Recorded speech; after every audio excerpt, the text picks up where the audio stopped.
নতুন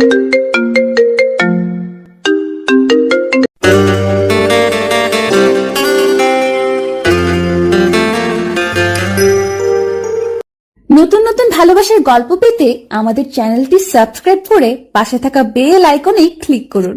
ধন্যবাদ। স্যার, আমার দুধ খাবেন? প্রতিদিন ভালোবাসার নতুন নতুন গল্প পেতে চ্যানেলটি সাবস্ক্রাইব করে পাশে থাকা বেল বাটনে ক্লিক করুন। ও স্যার, শুনুন না। হ্যাঁ বলো সাদিয়া। স্যার, আমার দুধ খাবেন? ফাজিল মেয়ে, কিসব বলছো? খারাপের কি বললাম আমি? আপনি তো অনেক মেয়েকেই পড়ান। কেউ ভালোবেসে এমন বলেছে? নিজে থেকে বললাম বলে আমাকে ফাজিল বললেন? আমাকে এমন নোংরা কথা বলতে তোমার লজ্জা করছে না? নোংরা কথা কই বললাম? এটা তো ভালো কথা। দেখো সাদিয়া, আমার চরিত্র এত খারাপ না যে তোমার সাথে এসব করব। আমার সাথে খারাপ কাজ করতে কখন বললাম? একটু আগেই তো তুমি বললে। ছি স্যার, কি ভাবছেন এসব? আমি আপনাকে সেটা বলিনি। তাহলে কি বলেছ? আমি কি মিথ্যা শুনেছি? আম্মু আমাকে এক গ্লাস দুধ খেতে দিয়েছেন। আপনি এত কষ্ট করে আমাকে পড়ান, আপনারও পুষ্টির প্রয়োজন পড়ে, তাই বললাম আমার জন্য রাখা দুধটুকু খেতে। আর আপনি কি না। সরি সাদিয়া, আমাকে মাফ করে দাও, আমার বুঝতে ভুল হয়েছে। আমার ছাত্রী সাদিয়া, ও আমার ছাত্রী হলেও মনে মনে আমাকে অনেক পছন্দ করে। ও চায় আমি ওর শিক্ষক নয়, বরং বিয়ে করে জামাই হই। চলুন আমার সাথে করা ওরা আরো কিছু মজার গল্প শোনাবো। স্যার, আপনি এরকম কেন? কেন, কিরকম আমি? কেমন জানি সবসময় চুপচাপ থাকেন, কখনো হাসতে দেখিনি। আচ্ছা, হাসতে কি আপনার দাঁত ব্যথা করে? আজব। দেখো সাদিয়া, পড়া শেষ করো। না, আগে বলেন আপনি এত চুপচাপ থাকেন কেন? না হলে এই যে বই বন্ধ করলে আমার খুলবো না। দেখো, এরকম করলে কিন্তু আমি পড়া বাদ দিয়ে চলে যাব, নয়তো তোমার মাকে বলে দেব। চলে যেতে তো পারবেন না, সর্বোচ্চ পারবেন মাকে বলে দিতে। দেন বলে, আমি কাউকে ভয় পাই না। কি ভয়ঙ্কর মানুষ যে মাকেও ভয় পায় না। পাই না। বলেন এখন এরকম চুপচাপ থাকেন কেন? ভালো লাগে না হাসতে, তাই হাসি না। পড়ার জন্য হাসাটা কি জরুরি নাকি? অবশ্যই। আপনি এরকম থাকলে আমার ভালো লাগে না। ওয়েট ওয়েট, তোমার ভালো লাগে না কেন? ও আপনি বুঝবেন না। বলেন এখন। বললামই তো, ভালো লাগে না তাই। মানি না, এটা আসল কারণ না। আসল কারণ অন্য কিছু। পরিবারকে ছেড়ে দূরে থাকে তাই। আচ্ছা, আপনার গার্লফ্রেন্ড নেই? আছে তো, এই যে এই আমার মোবাইল আমার গার্লফ্রেন্ড। আজব মানুষ। হইছে, এখন পড়ো। এতক্ষণ কথা হলো আমার ছাত্রী সাদিয়ার সাথে, 10ম শ্রেণীতে পড়ে। আর আমি ইমরান, অনার্স প্রথম বর্ষে পড়ি। শহরের মেয়েগুলো যে এত ফাজিল তা শহরে না আসলে বুঝতামই না। তারা এমন কোনো কাজই নেই যা পারে না। ইচ্ছে হলেই কাউকে অপমান করতে পারে, আর ইচ্ছা হলেই ভালোবাসতে পারে। চর থাপ্পড়, প্রেম করা, জড়িয়ে ধরা, কিস করা, এসব শহরের কমন বিষয়। অথচ গ্রামে এরকম হলে যদি কেউ দেখেছে, তো ওই মেয়ের জীবনের শান্তি নেই। যেখানে যাবে সবাই এই কথারই চর্চা করবে। সাদিয়াকে পড়ানোর এক পর্যায়ে সাদিয়ার মা চা বিস্কুট নিয়ে আসলো। আসলে দেশে যে কত প্রকার বিস্কুটের কোম্পানি আছে তার টিচারে ভালো করে বুঝতে পারে, আর এটা বলে দিতে পারে কোনটা ভালো কোনটা খারাপ। সাদিয়ার মা আমাকে বলল, তো বাবা, কেমন আছো তুমি?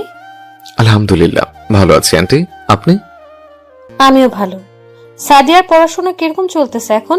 চলছে তো ভালোই, কিন্তু মাঝে মাঝে একটু বেশি ফাজলামি করে। ফাজিল মানুষের কাজ তো এটাই। পড়াও, আমি গেলাম। ওই মাস্টার, আমি ফাজিল? হ্যাঁ, তা নয়তো কি, স্যারের সাথে কি এভাবে কথা বলে? ফাজলামির দেখছেনটা কি? এবার থেকে বোঝাবো ফাজলামি কত প্রকার ও কি কি। পড়া না হলে আমিও বোঝাবো মায়ের কত প্রকার ও কি কি। মারতে পারবেন আমাকে? কেন পারবো না? কি তুমি যে তোমাকে মারতে পারবো না? আজ ম্যাথ পড়া হয় নাই, দেখবো এখন কেমনে মারেন। মারতে হলে এখনই দিই। ওকে, মারেন। আমিও দিলাম স্টিলের স্কেল দিয়ে বসে।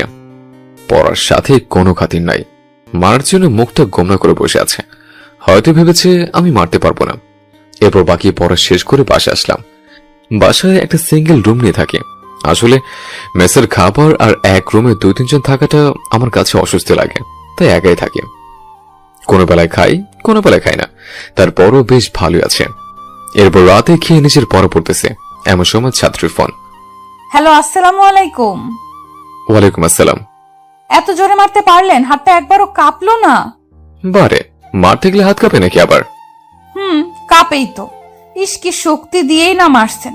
এত ব্যথা করতেছে। এখন থেকে পড়া না হলে এরকমই হবে। সত্যি আগামীকাল কোনো পড়া দিব না, দেখি কত মারতে পারেন। পাগল নাকি তুমি? পাগল হবে না, এটা পাগলি। ওকে আজব, বই পড়বো, রাখো এখন। আচ্ছা, বেশি রাত না জেগে ঘুমায়েন। সেটা আমার ব্যাপার। আচ্ছা, আপনি কয়টার সময় ঘুমান? ভোর 5টায়। মানে মানুষ ঘুম থেকে ওঠে আর আপনি ঘুমান? এইটুকুতে ঘুম হয় আপনার? না, ঘুমানোর জন্য বৃহস্পতিবার রাত আছে। 6 দিনের ঘুম একদিনে সেরে নেই। চলুন একটা ডিল করি। কিসের টেল? আহা, শোনেন আগে, আমিও আপনার মতো রাত জেগে পড়বো যদি আপনি কিছুক্ষণ পর পর আমার সাথে মেসেজে কথা বলেন।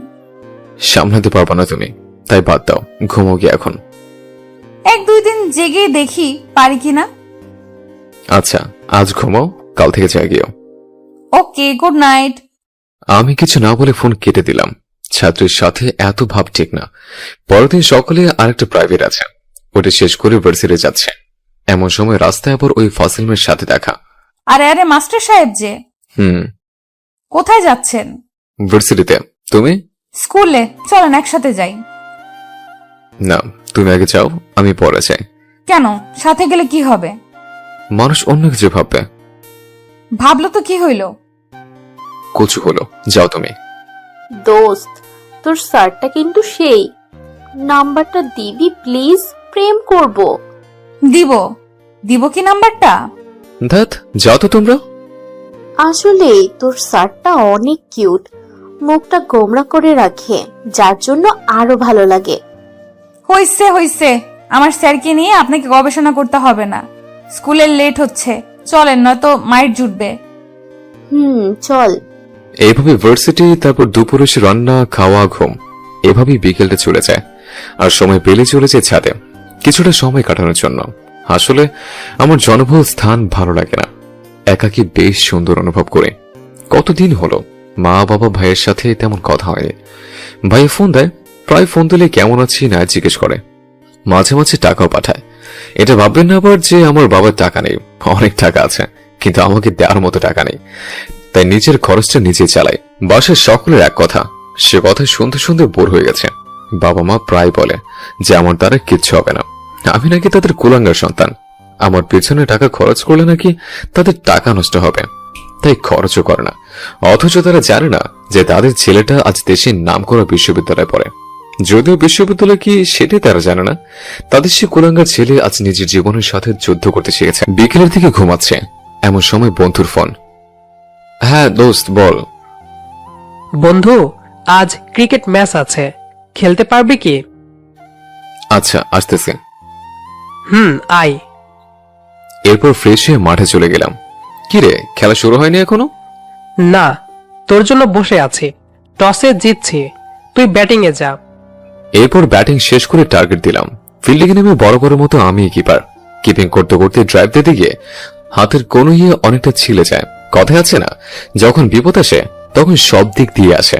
এমনিতে মাসের শেষ, টাকা পয়সার অভাব, তার উপর আবার এই ঝামেলা, ভালোই লাগে না। ডাক্তারের কাছে গিয়ে ব্যান্ডেজ করে বাকি খেলা শেষ করে আসলাম। ম্যাচটা জিতেছে অবশ্য, কিন্তু তারপরও ক্ষতটা বেশি হয়েছে। ব্যান্ডেজ অবস্থায় সন্ধ্যায় প্রাইভেটে চলে গেলাম। কি হয়েছে এখানে আপনার? একটু ছিলে গেছে। ব্যান্ডেজ দেখা যাচ্ছে বড়, আর বলতেছেন একটু ছিলে গেছে। ওই একটা হোলি হয়। চুপ করেন, কেমনে কাটছে বলেন? বাদ দাও, বই বের করো। কি বাদ দিব? হ্যাঁ বলেন আগে, কেমনে হইল? আরে ক্রিকেট খেলে ড্রাইভ দিতে হয়েছে। আপনি কি স্পাইডারম্যান নাকি যে উড়ে বল ধরতে গেছেন? তাই। চুপ করেন, নেক্সট যেন না হয় এরকম। কেন, হোলি কি হবে? যে একটা ভালো আছে ওইটাও এরকম করে দেব। গন্ডি নাকি তুমি? তাই। পড়া হয়েছে সব? হুম। এরপর সপরে শেষ করে আসতে যাব, তখন সাদিয়া বলল, একটু বসেন, আমি আসতেছি। কেন, আমি বাসায় যাব তো। আপনাকে বসতে বলছি একটু। বাসায় যাবো না নাকি? চুপচাপ বসে থাকেন। বললেই তো হতো যে 2 মিনিট আসতেছে। তো কি বলছি আমি? নেন খান, আর এই আপনার টাকা। এখনো তো মাস শেষ হয়নি। তাও নেন, সামনে ঈদ না, মার্কেট করিয়েন। আর এখন মাসের শেষের দিকে, তাই টাকাটা আপনার প্রয়োজন। মাস শেষ হলে তো অন্য প্রাইভেটের বেতন পাবেনি, আমি না হয় আগেই দিয়ে আপনার উপকার করলাম। আন্টি কই, দেখলাম না যে। অসুস্থ একটু। ও আচ্ছা, যাই আমি। এরপর বাসায় এসে ফ্রেশ হয়ে নিজের পরে মন দিলাম। প্রাইভেট থেকে আসার এখনো 1 ঘন্টা হয়নি, তাতেই ওই মেয়ের ফোন। বলো। আসসালামু আলাইকুম। ওয়ালাইকুম আসসালাম। কি করেন? পড়তেছে। ডিস্টার্ব করলাম নাকি আমি? তা তো অবশ্যই। বলে লাভ নাই স্যার, আমি এরকম আপনি ভালো করেই জানেন। আচ্ছা স্যার, একটা কথা বলি। বলো। আপনি আসলে এই মানুষটা কিরকম জানি, মনের মধ্যে কোনো রসকস নাই। আপনার গার্লফ্রেন্ড যে হবে তার জীবন শেষ। তাই নাকি? এর জন্যই তো গার্লফ্রেন্ড নাই। তো স্যার, খাইছেন রাতে? তোমার পাশে যেগুলো খাইছি তাই হজম করি, তারপর না হয় রান্না করবো। নিজে রান্না করেন নাকি? হ্যাঁ। কই, কোনোদিন তো নিজের হাতে রান্না খাওয়ালেন না। কি হবে খাইয়ে? কি আবার হবে, দেখবো টেস্ট কিরকম। দরকার নাই, রান্না ভালো না আমার। তাও খাবো। থাক, পড়ো অনেক, রাখি এখন। আরে আরে, দেখলাম কেটে। ভালো লাগে নাকি এসব শুনতে? যত সব আজব মানুষ। পরের দিন ভার্সিটিতে যাওয়ার সময় ছোট এদেন ছেলেদের সাথে দেখা, যাদের সাথে প্রায় প্রতিদিন বিকেলের সময়টুকু কাটায়। ওরাও রোজা থাকে, সেহরি খায়, ইফতার করে, কিন্তু অন্যদের মতো ভাত খেতে পারে না। কখনো বিস্কুট, কখনো রুটি, বা কখনো রুটি পানি, এগুলো তাদের ইফতার। যাক, কাল বেতন পাইছে, তাই আজকের ইফতার আমি করাবো ওদের। আরে সাদিয়া, তোর স্যারকে দেখ, কি জানি করতেছে ওই রাস্তার ছেলেগুলোর সাথে। আরে তাই তো, ওই ছেলেগুলোর সাথে ওনার আবার কি কথা? দাঁড়া, আমি ডাক দিচ্ছি। এই যে মিস্টার স্যার, এই যে শুনছেন? শুনছি, বলেন। এইদিকে আসেন। বলেন, কি বলবেন? ক্লাস আছে, তাড়াতাড়ি যেতে হবে। কেন, রাস্তার ছেলেগুলোর সাথে কথা বলার সময় ক্লাসের কথা মনে ছিল না বুঝি? চুপ, যা বলছেন বলছেন, এইখানে থামেন। কাদের রাস্তা ছিল বলছেন ওদের? আরে ওরা হচ্ছে আপনাদের মতো মডার্ন স্মার্ট ছেলের মধ্যে নোংরা ভালোবাসার ফল। স্মার্ট কাকে বলে জানেন? যাদের মনটা স্মার্ট তারাই প্রকৃত স্মার্ট। কিছু কিছু মেয়ে আছে এরকম, যে নিজেকে স্মার্ট ভাবে, অথচ নিজের মনটা যে কত নোংরা তা সে নিজেও জানে না। আমাকে এক বান্ধবী বলেছে যে তুই ছেলেই না, যে ছেলে সিগারেটের ধোঁয়া সহ্য করতে পারে না সে আবার কিরকম ছেলে। আমাকে সিগারেট দিয়ে দেখো, খেয়েও দেখাবো আমি। সেদিন কিচ্ছু বলেনি, চুপচাপ চলে এসেছে। এবার কোনোদিন সামনে পেলে কিছু কথা শোনাবো ভাবছি। আর সাদিয়া, তুমি সব মেয়েদের সাথে মেশো? ছি, আমার ভাবতেও খারাপ লাগছে। এরপর চলে আসলাম, সন্ধ্যায় প্রাইভেট পড়াতে গেলাম। সাদিয়া চুপ করে আছে, কোনো কথাই বলছে না। কি হয়েছে? প্রতিদিনের অশান্ত মেয়েটা আজ এত শান্ত, কারণটা কি? Sorry sir. ও, অপরাধ বোধ জাগছে তাহলে? সরি তো, নীরবভাবে বলবে ভাবতে পারিনি আমি, তবে আপনার কথা শুনে অনেক খুশি হয়েছি আমি। তাই নাকি? আচ্ছা একটা কথা, ওই ছেলেগুলো রোজা রাখে? সেহরি আর ইফতারে কি কি খায়? পানি, রুটি, বিস্কুট। এইটুকুতেই হয়? মাঝে মাঝে আমি খাওয়াই, এতে হয় ওদের। আচ্ছা, আজ থেকে ওদের সেহরি খাওয়ার দায়িত্ব আমার। কতজন আছে ওখানে? 9 জন। তুমি টাকা পাও কোথায়? টাকার অভাব নাকি? আমার বাবা কত টাকা রেখেছে আমার নামে জানেন? আমাকে তো শেষ করতে হবে এগুলো। আমি প্রতিদিন যাওয়া আসার জন্যই দেয় 500, আর টিফিনের জন্য 200। এতেই হয়ে যাবে ওদের, আশা করি। আশা করবে কিভাবে? আর টিফিনে খাবা কি? আরে যাওয়া আসা খাওয়া 100তেই হয় আমার। ভালো। আমি আর একটা প্ল্যান করছি। কি? এদের ড্রেস তো দিবই, সাথে নিজে রান্না করে খাওয়াবো। খুব ভালো, এখন বই বের করো। ওকে। এরপর সাদিয়াকে পড়ানো শেষ করলাম। স্যার শোনে, কাল সকালে দেখা করবেন, আপনাকে টাকা দিব। এখন আপনি কষ্ট করে সেহরির খাবারটা কিনে দিয়েন ওদের। পড়ানো শেষে বাসে ফিরবো। আমি রাস্তা দিয়ে হেঁটে চলছি, এমন সময় হঠাৎ কোত্থেকে যেন একটা গাড়ি আমার উপর চলে আসলো। আমার সবকিছু থমকে দিয়ে চলে গেল।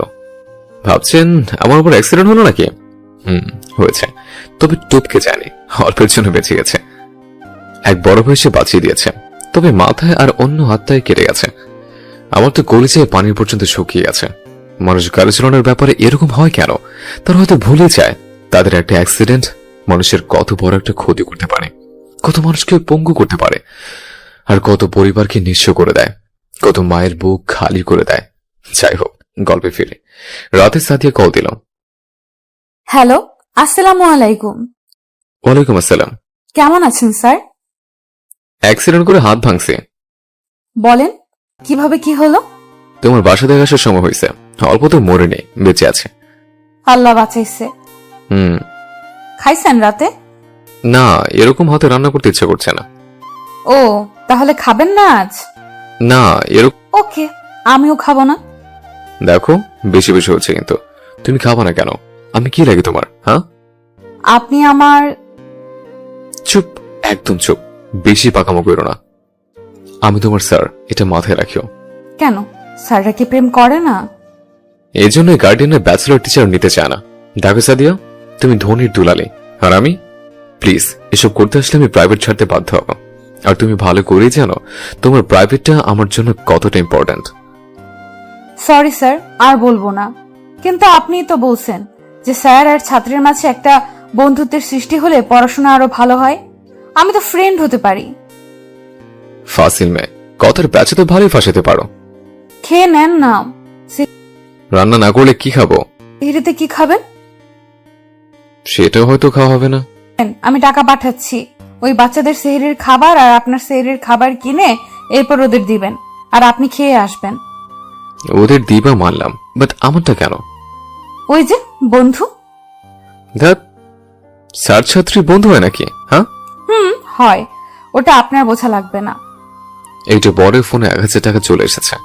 এরপর ঠিক যেরকমটা সাদিয়া বলেছে ওরকমটা করলাম। আবার 11টার দিকে সাদিয়ার ফোন। সাদিয়া শোনো, এত ফোন দিলে আমি কিন্তু কথা বলা বন্ধ করব। বলা বন্ধ করলে খাওয়া পড়া সব বাদ দিব, আর কি কি যে করব ভাবতেই পারবেন না। পাগল নাকি?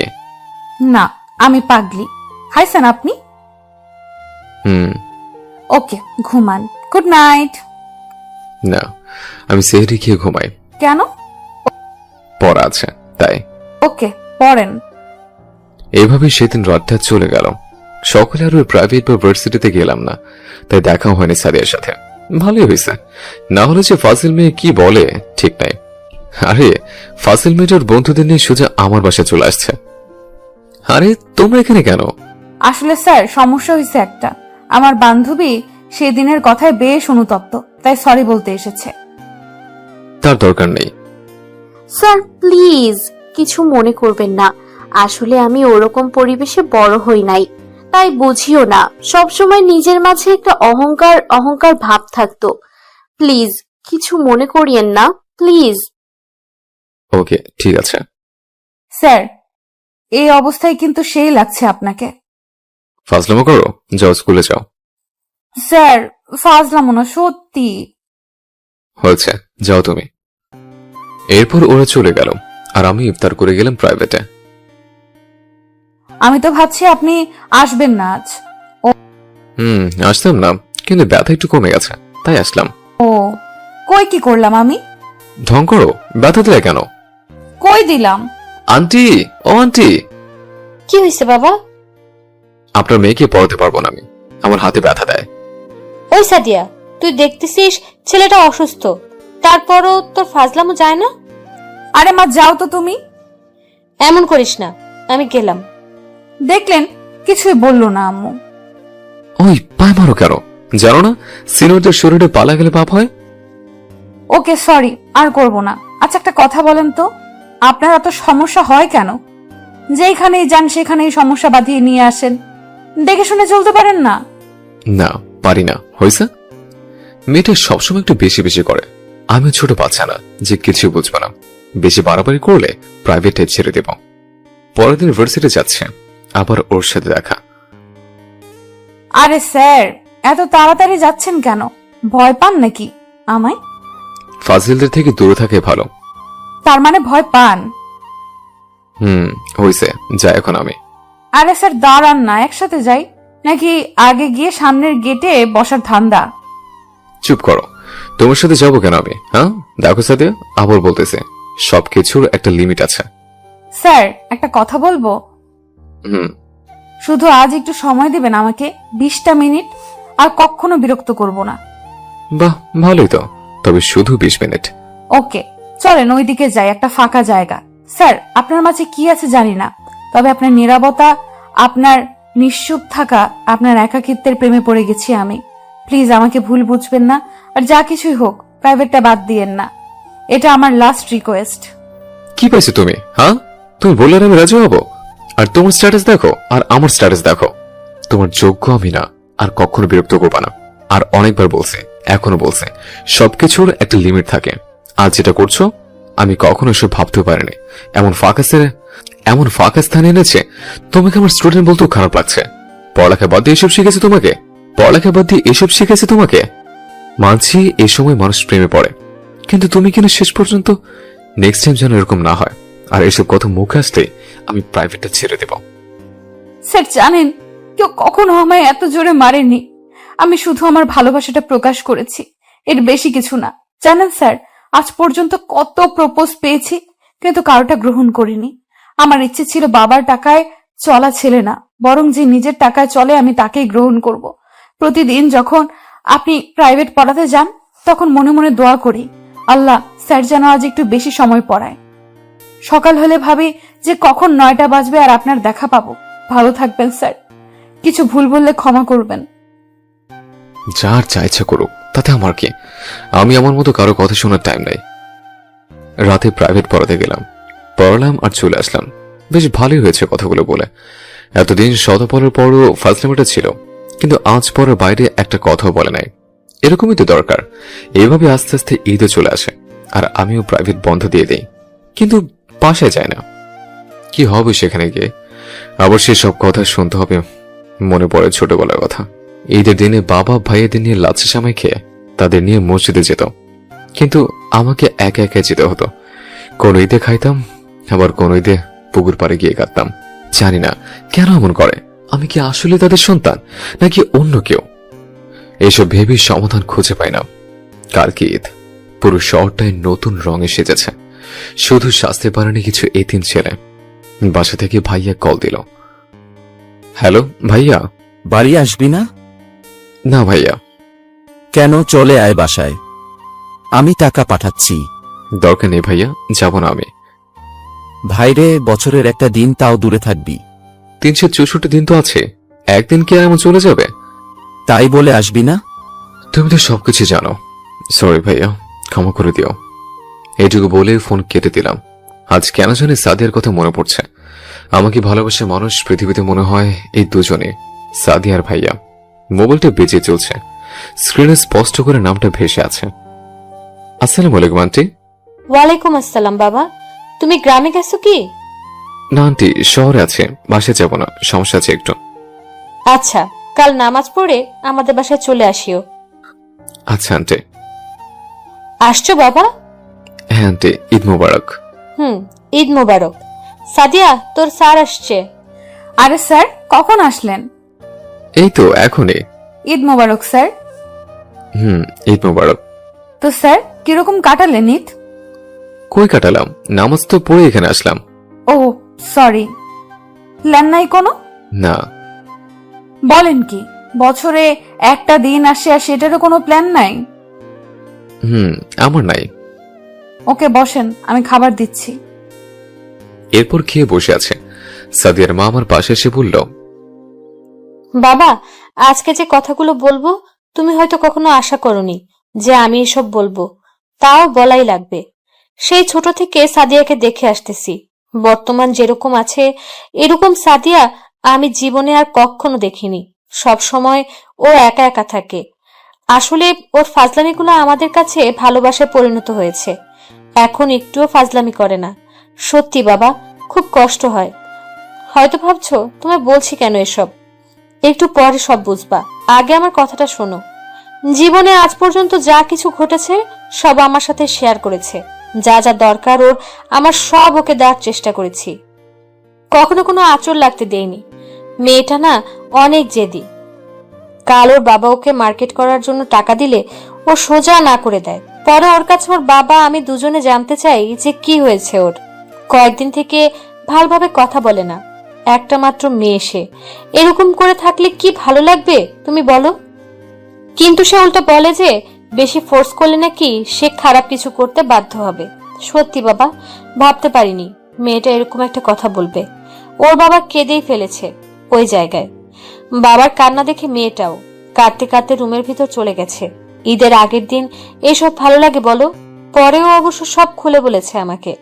দেখো বাবা, আমাদের কোনো আপত্তি নেই, তোমার উপর আমাদের তিনজনের ভালো থাকা খারাপ থাকা ভেবে দেখিও কি করবা। ওকে আন্টি, আমার একটু সময় লাগবে। আচ্ছা ঠিক আছে। আর শোনো, আজ আমরা একসাথে গ্রামের বাসায় ঘুরতে যাব, তুমিও যাবে আমাদের সাথে। না আন্টি, আবার আমি কেন? দেখো, বেশি কথা বলিও না, তুমি যাবা আমাদের সাথে। এরপর কি আর করার, চলে গেলাম গ্রামের বাসায়। সারাদিনে অনেকটা মজা করলাম। সব থেকে ভালো লাগছে এটা দেখেছে মেয়েটা আবার আগের রূপে ফিরে এসেছে। এর ভালো থাকাটা কেরোনার কোনো অধিকার আমার নেই, কিন্তু কি করব, আমার যে কিছুই করার নেই। জীবনের সাথে হেরে গেছে আমি। সাদিয়াকে সব খুলে বলতে হবে। এরপর যা হবে দেখা যাবে। সরাসরি বলার মতো সাহস শক্তি কোনোটাই নেই আমার। তাই ভাবছি মেসেজ করেই কাল বলে দেব সব। পরের দিন আর কোথাও গেলাম না। এদিকে শরীরটাও ভালো যাচ্ছে না, তাই আবার ডাক্তারের শরণাপন্ন হলাম। হয়তো জীবনের শেষ পর্যায়ে চলে এসেছে আমি। এতে উপযুক্ত সময় সাদিয়াকে সবকিছু জানানোর। তাই ওর মোবাইলে একটা মেসেজ করলাম। তুমি কি ভাবছো সাদিয়া? আমার মনে ভালোবাসা বলতে কিছুই নেই। যদি এরকমটা ভেবে থাকো তাহলে বলবো তোমার ধারণা ঠিক না। আমি পরিস্থিতির শিকার সাদিয়া। কালকে তোমার মা সবকিছু বলেছে আমায়। হয়তো উত্তর দেওয়ার সাহসটা আমার নেই। তার আগেই সব ছেড়ে চলে যেতে পারে। সবকিছু তো আল্লাহর হাতে। তিনি যা করেন ভালোর জন্যই করেন। তোমার পাশে তোমার মা বাবা সবাই আছে, কিন্তু আমার পাশে দেখো কেউ নেই। মা বাবা কিরকম হতে পারে সেটা হয়তো তুমি জানো না, কিন্তু আমি ঠিক এই অনুভব করতে পারি। জীবনে কত কিছু পেয়েছে আর কত কিছু হারিয়েছে, কিন্তু মা বাবার ভালোবাসা সেটা আমার কপালে জোটেও নেই। তোমার মা বাবাকে না দেখলে বুঝতাম না যে মা বাবা এতটা ভালো হয়। মা বাবা যদি এরকমই করে তাহলে জন্মের সময় মেরে ফেললে তো পারত। তা না করে আজ আমার জীবন যুদ্ধে কোনো যোদ্ধা ছাড়া একাই দাঁড় করিয়ে দিল। যদি তারা পাশে থাকতো তাহলে হয়তো একটা সাপোর্ট পেতাম, কিন্তু জীবনে তারা সেটা করেনি। সবকিছুর বাধা হয়ে দাঁড়ায়। তুমি জানো না সাদিয়া, জীবনে কতটা কষ্ট করে আমি আজ এই জায়গায় এসেছি। শুধু দুইটা ইচ্ছে ছিল, পড়বো আর মা বাবাকে চিরদিনের জন্য বিদায় দিয়ে চলে আসব। হ্যাঁ, আল্লাহর রহমত আমি পেরেছি আমার স্বপ্নকে বাস্তবে রূপ দিতে। কিন্তু এবার মনে হয় সবকিছু ছেড়ে চিরদিনের জন্য চলে যাওয়ার সময়টা এসে গেছে। তুমি সেদিন বলেছিলে না যে আমি ঠিক মতো চলাফেরা করতে পারি না, যেখানে যাই সমস্যা নেই ফিরে। আসলে তুমি ঠিক ধরতে পেরেছ। আমি যখন চলি হঠাৎ করে আমার মাথা ঘোরে। সত্যি তখন কিছু করে কিছু বুঝতে পারি না। আর এর কারণটা হচ্ছে আমার দুইটা কিডনি নষ্টের পথে। এই কথা আমি আজ পর্যন্ত কাউকে বলিনি, তুমি ছাড়া। তুমিও কাউকে বলিও না। আমি মারা গেলে শুধু আমার ভাইয়াকে জানাইও। জানি ভাইয়া অনেকটা কষ্ট পাবে, কিন্তু আমাকে তো আর আটকাতে পারবে না। বাসা থেকে আসার সময় বলে বসেছে সশরীরে বাসায় ফিরব না। কোনদিন যদি ফিরি সেটা হবে আমার লাশ। জীবন যুদ্ধে আমি হেরে গেছে। ভালো থেকো তুমি সাদিয়া। আর মনে হয় পড়াইতে চাইতেও পারবো না। শরীরটা বর্তমানে একটু বেশি খারাপ। আগে প্রায় প্রায় মাথা ঘুরত, কিন্তু এখন প্রতিদিনই এমন হয়। প্রচন্ড ব্যথাও করে। ভালোভাবে পড়াশোনা করিও, আর তোমার মা বাবার অবাধ্য হইও না। তার অনেক ভালোবাসে তোমাকে। বাই। এটুকু লিখে পাঠিয়ে দিলাম। আমার সিরিয়ালটা এসে গেছে। ডাক্তারের চেম্বারে চলে গেলাম। ডাক্তার বলল, কি বাবা ইমরান, এখন কি অবস্থা? আঙ্কেল ভালো না তেমন, প্রতিদিন মাথা যন্ত্রণা করে। সেটা তো বলেছিলাম আগেই। আচ্ছা, টেস্টগুলো করে আসো তো। টেস্ট করে একটু পর টেস্টের রিপোর্ট নিয়ে চলে গেলাম আবার। ওষুধ খেয়ে টিকে থাকা আর সম্ভব না বাবা। খুব দ্রুত কিডনি বসাতেই হবে, না হলে হয়তো তাড়াতাড়ি মারাও যেতে পারো। এই পরিস্থিতিতে আমার তেমন কিছু করার নেই। কিছু কথা আছে যেগুলো তোমার সাথে কেউ আসলে তাকে বলাই ভালো হতো, কিন্তু কেউ তো নেই, তাই তোমাকেই বলতে হবে। তোমার হাতে সময় আসার মাত্র 1.5 মাস। এর মধ্যে কিছু একটা করতে হবে, না হলে সমস্ত রেশন ক্রিয়া বন্ধ হয়ে যাবে আর ধীরে ধীরে তোমার শরীরটা অবশ হতে থাকবে। দেহের সব জায়গায় পানি জমতে থাকবে, জ্বর হবে আর খাওয়ার রুচি থাকবে না। তাই যা করার তাড়াতাড়ি করিও। ওকে। এরপর চলে আসলাম বাসায়। সন্ধ্যা চলে এসেছে। ছাদে গিয়ে আকাশ দেখছে। কত বড় একটা চাঁদ উঠেছে আজ। ছোটবেলায় কত মা তাদের বাচ্চাকে এই চাঁদ দেখিয়ে ঘুম পাড়াতো। আচ্ছা, আমার ভাগ্যে কি জুটেছে? হয়তো জুটেনি। যদি জুটতো তাহলে অন্তত সেদিনের কথাটা মনে করে মা এরকম ব্যবহার করতো না। ছোটবেলায় জ্বর কার না হয়, জ্বর হলে বাবা ঔষধ এনে দেয়, মা সারাক্ষণ পাশে থাকে। কিন্তু আমার বাবা আমাকে বলতো, রোদে রোদে বেড়াও, জ্বর ভালো হবে, পুকুরে ডুব দাও গিয়ে। কখন ওষুধ জুটতো, তখন আমার জুটতো না। একদিনের রাগে অভিমানে মানুষ পাল্টায় না, মানুষ পাল্টায় শত শত দিনের জমে থাকা রাগে অভিমানে। অন্তত আমার মা যদি আমার পাশে থাকতো তাহলে আমার ঔষধও লাগতো না, এমনিতেই ভালো হয়ে যেতাম আমি। এসব ভাবতেই কখন যে চোখের পানি দিয়ে শার্টে ভেজে গেছে তাই নিজেও জানে না। ফোনের শব্দে ঘোর কাটলো আমার। হ্যালো স্যার, আপনি কোথায় এখন? বাসায়? কেন? ওকে, কাল আমাদের বাসায় আসিয়েন, কাজ আছে একটা আপনার। আমি পারবো না যেতে। তাহলে কিন্তু আমি আসবো। আচ্ছা, যাব। আচ্ছা, এখনো না ঘুমিয়ে জেগে কেন? এমনি আকাশ দেখছে। যান, ঘুমিয়ে যান। তুমিও ঘুমাও, যাও। ওকে, গুড নাইট। আমিও আর কিছুক্ষণ থেকে চলে আসলাম রুমে। এখনো রান্না করিনি, আর করতে ইচ্ছা করছে না। দিনের চা ছিল তাই বসে বসে খেলাম। বসা থেকে যেই উঠতে যাব তখনই মাথাটা আবার চক্কর দিয়ে উঠল। চারপাশের দুনিয়াটা অন্ধকার অন্ধকার লাগছে। কেন জানে না, খুব বাসার কথা খুব মনে পড়ছে। আর কিছু মনে নেই, হয়তো জীবনের শেষ মুহূর্তে পৌঁছে গেছি আজকে। মেয়েটির জ্ঞান ফিরল। হাসপাতালের কেবিনের পাশাপাশি দুইটা বেডে দুইজন মানুষ শুয়ে আছে। একজন জেগে থাকলেও 2 দিন থেকে আরেকজনের কোনো খবর নেই। ডাক্তার বলেছে যে আজকের মধ্যে জ্ঞান না ফিরলে আর বাঁচানো সম্ভব না। হ্যাঁ, একজন লেখক আর একজন হচ্ছে সাদিয়া। কি ঘটেছিল চলুন দেখি। পরের দিন সকালে উঠেই সাদিয়া ফোন করতে থাকে, কিন্তু এদিক থেকে কোনো রেসপন্স না পাওয়ায় সোজা চলে যায় তার স্যারের বাসায়। সে যা ধারণা করে এসেছিল সেটাই ঠিক, কিন্তু এভাবে পড়ে থাকতে দেখবে তা ভাবেনি সে। এরপর মানুষদের সাহায্য নিয়ে হাসপাতালে চলে যায়, আর তার মা বাবাকেও ফোন করে বলে দেয়। আগের টেস্টগুলো ডাক্তারকে দেখালো। দেখুন, অনেক দেরি করে ফেলেছেন আপনারা। আর তাছাড়া এই মুহূর্তে কিডনি ম্যানেজ করাও সম্ভব না। আর ম্যানেজ যদি করেও ফেলেন তাহলে বাঁচার চান্স 60/40। আরো আগে কিডনি প্ল্যান করা উচিত ছিল। প্লিজ ডক্টর, কিছু একটা করুন, আমি তাকে ছাড়া বাঁচবো না, সে আমার শরীরের একটি অংশ। দেখুন, আমরা সবসময় আমাদের সর্বোচ্চটা দিয়ে চেষ্টা করি, কিন্তু আমরা জীবন ফিরিয়ে আনতে পারি না। কেবলমাত্র আল্লাহ তাআলাই এটা পারেন, তাই আল্লাহর কাছে চান। আর ও পজিটিভ কিডনি ডোনার এখনো পাইনি আমরা। আমরা সর্বোচ্চ দিয়ে কিডনি খোঁজার চেষ্টা করছি। কি বললেন? ও পজিটিভ কিডনি? আমার রক্তের গ্রুপও ও পজিটিভ। দয়া করে আমার কিডনি নিয়ে তাকে সুস্থ করুন। আমরা চাইলে এটা করতে পারি না। প্রথমে আপনার কিডনিকে টেস্ট করতে হবে। যদি পজিটিভ সিগন্যাল পাই তবে এটা করা সম্ভব হবে। আমি আমার টিমের সাথে কথা বলছি। ওকে। এরপর সাদিয়া টেস্ট করে দ্রুত রেজাল্ট নিয়ে ডাক্তারের কাছে গেল। এর মাঝে তার মা বাবাও চলে এসেছে। বাবা, আমি একটা সিদ্ধান্ত নিয়েছি, আমি কিডনি দিয়ে বাঁচাবো স্যারকে। বাবা, তাই কোনো জিনিসের অভাব নেই আমাদের, শুধু অভাব ভালোবাসার। প্লিজ বাবা, এই ভালোবাসাটা থেকে বঞ্চিত করো না। ও যা করতে চায় করতে দাও। এরপর সাদিয়া ডাক্তারকে রিপোর্টগুলো দিল। হ্যাঁ, সবকিছু ঠিক আছে। আমরা 30 মিনিটের ভিতরে অপারেশন শুরু করব। ঠিক আছে। আর এরপর কি হলো তা তো আগেই শুনছেন। সাদিয়া ঠিক আছে, কিন্তু লেখক সাহেব মনে হয় অন্য পৃথিবীতে চলে গেছে। আমরা কোনো কিছু না পেলে একটা কথা বলি যে আল্লাহ যা করেন ভালোর জন্য করেন, আর ভাগ্যের উপর ছেড়ে দিই। আসলে আল্লাহ নিজেই বলেছেন, তোমরা তোমাদের নিজেকে বদলাও, দোয়া করো, তোমাদের ভাগ্য বদলানোর দায়িত্ব আমার। কিন্তু আমরা দোয়া না করে, চেষ্টা না করে সেটা ভাগ্যের উপর ছেড়ে দিই। এবার গল্পে ফিরি। সাদিয়া জ্ঞান ফিরছে থেকে সেকেন্ডের জন্যও ইমরানের কাছ থেকে সরে যায়নি। প্রথম দিন থেকেই কেঁদে চলেছে। আল্লাহ হয়তো এতটা নিষ্ঠুর না, তিনিও হয়তো চান যে বেঁচে থাকুক তাদের ভালোবাসা। এজন্য হয়তো শুনছেন তিনি সাদিয়ার কথা। শেষ পর্যন্ত জ্ঞান ফিরে ছেলেটির। চলুন ছেলেটির মুখে শুনে আসি বাকি গল্প।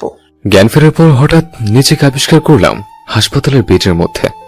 পাশে তাকিয়ে দেখে সাদিয়াও পাশে আছে, তার মানে আমি বেঁচে আছি। পাশে সাদিয়া কেঁদে চলছে। আমাকে কি আছে হাসপাতালে? ডাক্তার স্যার, এদিকে আসেন। জ্ঞান ফিরেছে স্যারের? এটা বলেই সাদিয়া বাইরে চলে গেল। একটু পরে ডাক্তার এসে হাত চোখ এসব দেখতেছে। তো মিস্টার ইমরান, কেমন লাগছে আপনার? মাথারে ব্যথা করছে ভীষণ।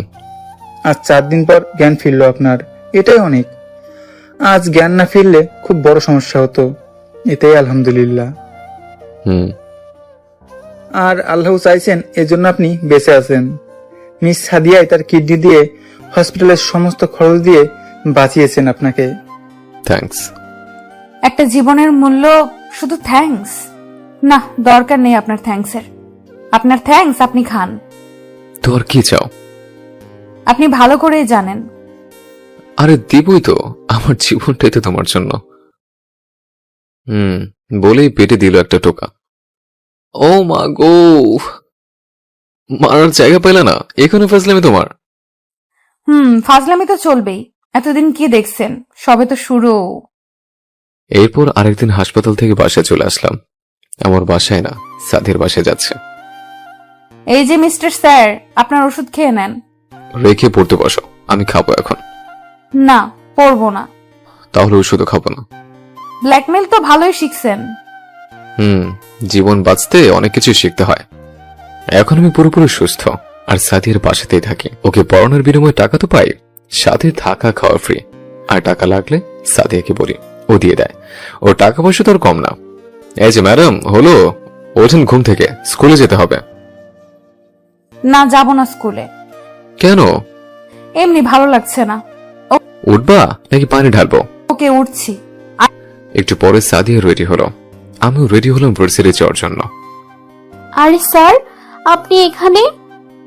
এখানেই তো থাকি। কই, এতদিন তো দেখিনি। এতদিন অসুস্থ ছিলাম তাই। কি হয়েছিল? ওসব আপনাদের বান্ধবীর কাছ থেকে শুনে নিয়েন, আমার লেট হচ্ছে, গেলাম আমি। আরে স্যার দাঁড়ান তো, এখন চলেন। স্যার, আজ স্কুলে যেতে ইচ্ছে করছে না, চলেন না কোথাও থেকে ঘুরে আসি। আজ না, কাল যাব। ওকে। এরপর সাদিয়া ওর স্কুলে যায় আর আমি ভার্সিটিতে। আবার ছুটি হলে সাদিয়ার সাথে চলে আসে। আস্তে আস্তে কেন জানি মেয়েটার মায়ে পড়ে যাচ্ছে। সন্ধ্যায় পড়াচ্ছে এমন সময় সাদিয়া বলল, স্যার, ইচ্ছে করে না পড়তে, চলেন না ছাদে যাই। ওকে চলো। এরপর ছাদে আসলাম দুজন। জীবনটা কত অদ্ভুত, তাই না? আসলেই, মানুষ কি ভাবে আর কি করে। জানো, জীবনে অনেক কিছুই দেখেছে। ভালোবাসার জন্য মানুষ কত কি করে, শেষ পর্যন্ত কলচে নেবে পায়। দিন শেষে কারোর সাফল্যের ঝুড়ি খালি থাকে আর কারোর পূর্ণ থাকে। থুর, বাদ দেন এসব কথা। আকাশটা খুব সুন্দর দেখাচ্ছে, তাই না? কি করছেন? ওই, আমাকে মারতে আপনার হাত একবারও কাঁপে না নাকি? আমি তোমার স্যার, বুঝছো? হ্যাঁ, শুধু স্যার হলে হাত কাঁপতো, কিন্তু আপনি তো অন্য কিছু। হ্যাঁ, অন্য কিছু কি? বেশি ঢং করলে পেট ফুটো করে দিব। হয়েছে হয়েছে, তার দরকার নাই। চলেন এখন নিচে যাই। মা বাবা কালকে 2 দিনের জন্য গ্রামে যাবে, বাসায় আমরা থাকবো, শুধু অনেক মজা করব। ওই, আমি ওরকম টাইপ না, বুঝছো? ও হ্যালো, মজা বলতে আমি ঘোরাঘুরির কথা বলছি, খাওয়া দাওয়ার কথা বলছি। সেটাই বলো। এরপর নিচে আসলাম। একটু পরে সাদিয়া এসে খেতে ডাকলো। বাবা, আমরা 2 দিনের জন্য বাইরে যাচ্ছি, তোমরা সাবধানে থেকো। ওকে আন্টি, তবে আপনার মেয়ে শুধু মারে আমাকে, ওকে সাথে নিয়ে যান, আমি একাই থাকবো। আও, দেখেন না কিভাবে পাড়া দিতে পায়। সাদিয়া, তুই কি মানুষ হবি না? তো আমি কি পশু নাকি? ছেলেটা এখনো সুস্থ হয় নাই, আর তুই শুরু করে দিছিস। কি শুরু করছি আমি? কেবল তো শুরু। কেবল শুরু? আল্লাহ গো, তুমি রক্ষা কইরো। এরপর খাওয়া শেষ করে রুমে গেলাম, পড়তেছে এমন সময় সাদিয়ার মেসেজ। ওই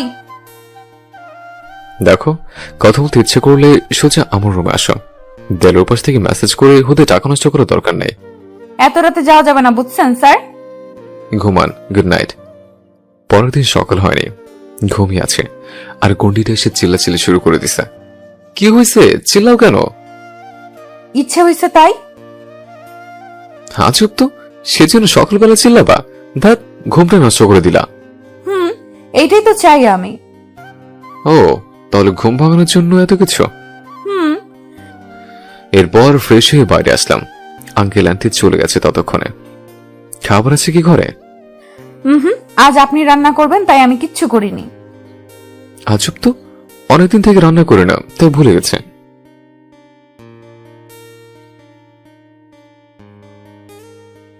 সরি, আমার শরীরটা ভালো লাগছে না, আমি শরীর নিয়ে রান্না করতে পারবো না।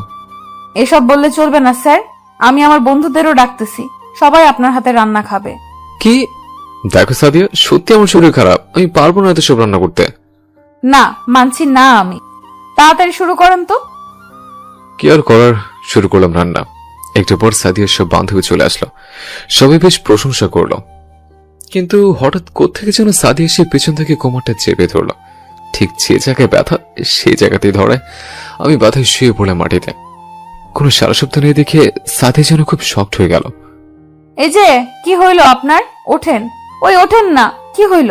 আল্লাহ, কি হইল এনার? কথা বলছে না কেন? প্লিজ কথা বলেন, আর কখনো কষ্ট দিব না আপনাকে, কখনো ফাজলামি করে মারবো না। আল্লাহ, কি করলাম আমি এটা? নিজের স্বপ্নকে পূরণ করতে নিজের ভালোবাসাকে মৃত্যুর মুখে তুলে দিলাম। প্লিজ আল্লাহ, তুমি ফিরিয়ে দাও এনাকে। আল্লাহ, আমি কি খুব অপরাধ করেছি? ভালোবাসার মানুষের হাত থেকে শুধু রান্নাটা খেতে চাইছি, এটাই কি অপরাধ আমার? প্লিজ আল্লাহ, ফিরিয়ে দাও এনাকে, আর কখনো ফাজলামি করব না। এর বান্ধবীগুলো অন্য রুমে থাকায় তার কিছু শুনতে পাচ্ছে না। সত্যি করব না। ওই, আপনি ঠিক আছেন? হুদাই কাঁদালেন আমাকে। মজা লাগে আমাকে কাঁদাইতে নাকি? হ্যাঁ, ও আমাকে এবার আর জোরে জোরে মারতে শুরু করলো, আর আমি মারার সুযোগ না দিয়ে ওকে জড়িয়ে নিলাম। আমাদের বিয়ের দাওয়াতের অপেক্ষা করছেন, তাই না? পেয়ে যাবেন পরের কোন এক গল্পে। প্রতিদিন ভালোবাসার নতুন নতুন গল্প পেতে চ্যানেলটি সাবস্ক্রাইব করে পাশে থাকা বেল বাটনে ক্লিক করুন।